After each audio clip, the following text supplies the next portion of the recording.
വാർത്ത പാലക്കാട് പട്ടാമ്പി ശങ്കരമംഗലത്ത് പന്നി ബൈക്കിന് കുറുകെ ചാടി ഒരു യുവാവ് മരിച്ചു. ശങ്കരമംഗലം മഞ്ഞാങ്കുഴിയിൽ രതീഷാണ് മരിച്ചത്. പാലക്കാട് നിന്ന് ബിപിൻ സി വിജയൻ വിവരങ്ങളുമായി ചേരുകയാണ്.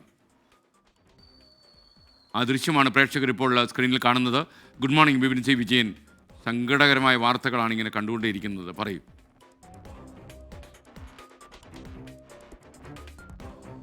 Good morning S K.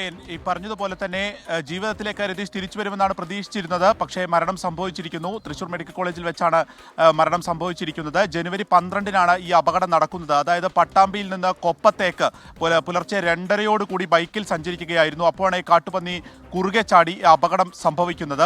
ഈ അപകടത്തിന് ശേഷം തൊട്ടുപുറകിലുണ്ടായിരുന്ന വാഹനയാത്രികർ ഉടൻ തന്നെ അടുത്ത ആശുപത്രിയിൽ എത്തിച്ചു. അവിടെ നിന്നാണ് തൃശ്ശൂരിലേക്ക് പിന്നീട് മാറ്റുകയും ചെയ്തത്. അപ്പോൾ രതീഷിനെ ഈ അപകടം സംഭവിച്ചതിന് ശേഷം റോഡിൽ കിടക്കുന്നത് കണ്ട് ആളുകൾ, അവിടെ ഉണ്ടായിരുന്ന ജനങ്ങളൊക്കെ ദുരൂഹതയൊക്കെ ആരോപിച്ചിരുന്നു. അതിനുശേഷം പട്ടാമ്പി പോലീസ് കേസെടുത്ത് അന്വേഷിച്ചതിലാണ് CCTV ദൃശ്യങ്ങൾ ഈ കേസുമായി ബന്ധപ്പെട്ട് ലഭിച്ചത്. ഈ CCTV ദൃശ്യങ്ങളിലാണ് ബൈക്കിൽ സഞ്ചരിക്കുമ്പോൾ കാട്ടുപന്നി കുറുകെ ചാടുന്ന ദൃശ്യങ്ങൾ പോലീസിന് ലഭിച്ചത്.